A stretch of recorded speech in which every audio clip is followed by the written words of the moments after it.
میرے عزیز طلباء و طالبات، السلام علیکم۔ میں ڈاکٹر معراج الدین خان، اسسٹنٹ پروفیسر شعبہ اردو کسان پی جی کالج بہرائچ، آپ کی خدمت میں حاضر ہوں۔ آج میں ایک نہایت اہم موضوع پر آپ سے گفتگو کروں گا: صحافت، معنی و مفہوم، اقسام اور اصول و ضوابط۔ صحافت حیات انسانی کے مختلف شعبوں میں وقوع پذیر ہونے والے واقعات و حالات سے راست آگہی کا نام ہے۔ یہ جہاں اطراف و جوانب سے باخبر اور آگاہ رہنے کی تکمیل کرتی ہے، وہیں ذہن انسانی کی تربیت اور شخصیت سازی میں صحافت کا کردار بے حد اہم ہے۔ زیست فہمی، روشن خیالی، کشادہ قلبی اور بالخصوص دروں بینی پیدا کرنے میں صحافت کے کردار سے انکار ممکن نہیں۔ علاوہ ازیں شعور بیداری، جمہوری اور اصلاحی نظام کا قیام اور استحکام بھی صحافت کا منصب ہے۔ صحافت کی اسی اہمیت و افادیت کے سبب اسے جمہوری مملکت کا چوتھا ستون کہا گیا ہے۔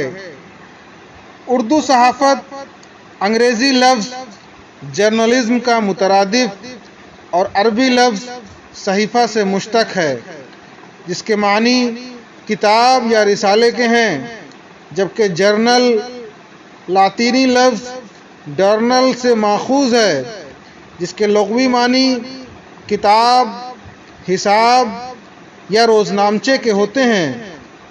اصطلاحاً صحافت یا جرنلزم کا لفظ اس تمام تحریری مواد کا احاطہ کرتا ہے جو پابندی وقت کے ساتھ شائع کیا جاتا ہے۔ انسائکلوپیڈیا بریٹانیکا کے مطابق journalism the collection, preparation and distribution of news and related commentary and feature material through such printed electronic media۔ ایک مغربی صحافی ایڈلف میئرز کے بقول صحافت ایک کاروبار ہے جس کی کل مدار خبریں اور مناسب آراء فروخت کرنے پر ہے۔ مذکورہ بالا بیانات سے یہ واضح ہوتا ہے کہ صحافت کے ذیل میں ایسی تمام تحریریں آتی ہیں جو اطراف و اکناف رونما ہونے والے حالات و واقعات سے سروکار رکھتی ہیں۔ صحافت کا منصب قارئین کو زمانہ حاضر کی صحیح صورتحال سے واقف کروانا ہی نہیں، بلکہ ان رونما ہونے والے واقعات کے اسباب و علل کی نشاندہی بھی صحافت کے دائرہ کار میں شامل ہے۔ ڈاکٹر شیخ فرید نے صحافت کی ذمہ داریوں کا بیان اس طرح کیا ہے: صحافت اگر حق و عدل، خیر و فلاح کے لیے کام کرے تو انسانیت کے لیے مفید قوت ہے۔ وہ حاکم و محکوم کے درمیان ایک رابطہ ہے، عوام اور خواص کے درمیان ایک رشتہ ہے، رائے عامہ کو ہموار کرنے کا مؤثر ادارہ ہے۔ صحافت معاشرتی، عمرانی اور سیاسی آراء پر اثر انداز ہوتی ہے، ان کو بتاتی ہے اور بدلتی ہے، آزادیِ رائے کی تبلیغ و اشاعت میں معاون ہوتی ہے۔ غرض صحافت راست بالراست ان تمام عوامل اور محرکات کا احاطہ کرتی ہے جن کا تعلق انسانی زندگی اور سماج ہے۔ اس لیے صحافت کے تعلق سے یہ بھی کہا گیا ہے کہ یہ قوموں کے عروج و زوال سے مکالمہ کرتی ہے، اور یہ ایک تاریخ عالم کا روزنامچہ ہے جو ہر روز لکھا جاتا ہے۔ صحافت اپنے عہد اور اس کی معاشرت کا آئینہ ہوتی ہے۔ عہد با عہد معاشرتی سطح پر رونما ہونے والی تبدیلیوں کا پرتو ہمیں اس عہد کی صحافت پر واضح نظر آتا ہے۔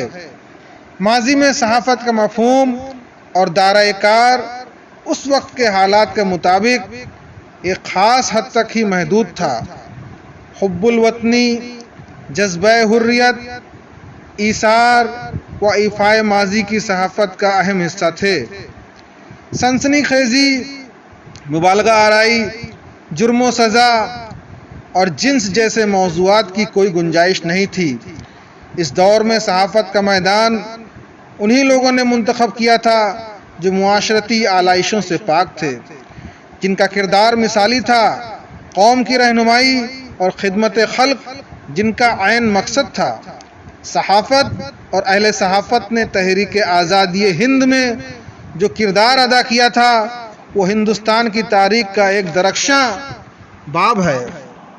اس عہد کے صحافیوں نے سیاسی، مذہبی رہنماؤں کے درمیان ایک مستقل اور مکمل رابطے کا کام کیا اور جذبہ حب الوطنی کو ابھارنے اور جہد آزادی کو ایک مشن بنانے کے ضمن میں ان کی کاوشیں اپنی مثال آپ ہیں۔ زمانہ و معاشرہ جیسے جیسے تغیر اور تبدل سے دوچار ہوتا گیا، صحافت کی معنویت اور مفہوم میں بھی تبدیلی اور وسعت آتی گئی۔ لہذا آج کی ہنگامہ پرور اور اضطراب اور ہمہ ہمی سے بھری زندگی اور اس کے پیچیدہ معاشرتی اور سیاسی مسائل کے تناظر میں صحافت کی نئی تعبیر و تشریح لازم ہو گئی ہے، اور اس کا دائرہ کار بھی فزوں سے فزوں تر ہوتا جا رہا ہے۔ صحافت کا عمومی تصور ابتدا تاحال اخبار یا خبرنامہ کا ہی رہا ہے، یعنی صحافت کا جز اعظم خبر ہی ہے، اور اخبار میں شائع ہونے والے تمام تر غیبی مواد کا محور و مرکز بھی خبر ہی ہوتی ہے، جس کے وسیلے سے فی زمانہ صحافت ایک ذمہ دار معلم، دردمند، مصلح اور فرد شناس رہنما کی حیثیت سے فلاح انسانی میں ہمہ وقت مصروف ہے۔ خبر یا اخبار کی تعریف محمد امجد علی مدیر نیر اعظم نے ان الفاظ میں کی ہے: جو بات کسی مقام کی کسی کے سننے میں آئے وہ خبر ہے، اور لفظ اخبار عربک یعنی عربی زبان کے قواعد سے خبر کی جمع ہے، یعنی بہت سی خبریں، اور جس کاغذ پر بہت سی خبریں درج ہوں اس کو بھی اخبار کہتے ہیں۔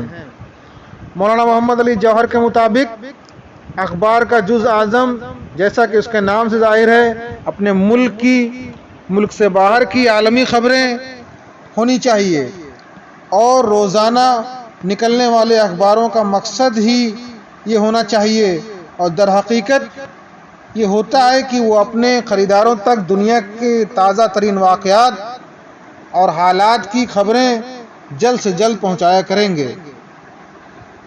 اخبار اطراف و اکناف ظہور پذیر ہونے والے واقعات کی خبروں کا مجموعہ ہوتا ہے، اس لیے انسانی زندگی سے متعلق تمام تر موضوعات، وسائل جیسے سیاست اور مسائل، معاشرت، معیشت، تجارت، تہذیب، ثقافت، مذہب و ادب وغیرہ واسطہ یا بالواسطہ اخبار کی حد کا حصہ ہوتے ہیں۔ لفظ اخبار کے ساتھ ہی روزنامے کا تصور بھی ابھرتا ہے، لیکن وقتی اعتبار سے 6 روزہ، 7 روزہ اور 15 روزہ اخبار بھی ہوتے ہیں۔ اخبار کو موضوع کے اعتبار سے بھی تقسیم کیا جا سکتا ہے، جیسے سیاسی، سماجی، مذہبی، تعلیمی، ادبی، تفریحی وغیرہ، لیکن اخبارات کی اکثریت کسی خاص موضوع کی پابند نہیں ہوتی۔ ان میں حیات انسانی کے تمام شعبہ جات، وقوع پذیر ہونے والی سرگرمیوں اور واقعات سے متعلق خبروں، تجربوں اور تبصروں کا احاطہ کیا جاتا ہے۔ البتہ یہ اخبار اپنی سہولت کے اعتبار سے ادب، مذہب، سائنس، ٹیکنالوجی، کھیل کود، فلم، ٹیلی ویژن، خواتین اور بچوں کے لیے صفحات مختص کرتے ہیں۔ اخبارات کے علاوہ رسائل، جرائد بھی صحافت کے زمرے میں شامل ہیں۔ ان کی نوعیت اختصاصی ہوتی ہے۔ ادبیات، مذہبیات، سیاسیات، سماجیات، اقتصادیات، تاریخ، تعلیم و تہذیب، تمدن، سائنس اور ٹیکنالوجی، فلم اور ٹیلی ویژن، کھیل کود، سیاحت، فیشن، صحت و تندرستی، پکوان، جرم و سزا، جنس، صنعت و حرفت، تجارت، روحانیت جیسے موضوعات کے لیے مختص ایسے رسائل نہ صرف قاری کے لیے بڑی آسانی فراہم کرتے ہیں، وہ اپنی دلچسپی کے مطابق رسالے کا انتخاب کر سکتا ہے، بلکہ اس طرح کے رسائل متعلقہ علم و فن کے فروغ و ترویج میں بھی معاون ہوتے ہیں۔ مجموعی طور پر صحافت ترسیل و ابلاغ کا ایسا مؤثر ذریعہ ہے جس کا منصب قاری کو دنیا جہاں کے حالات سے باخبر رکھنا ہی نہیں بلکہ صالح معاشرہ کی تشکیل، قومی بیداری، قومی یکجہتی اور سماجی شعور پیدا کرنا بھی صحافت کے فرائض میں شامل ہے۔ صحافت کے دائرہ کار اس کی وسیع تر ذمہ داریوں کو اجمالاً یوں دیکھا جا سکتا ہے: عوامی شعور کی بیداری، جذباتی ہم آہنگی، قومی سیاحت، اتحاد کا استحکام اور اس کا فروغ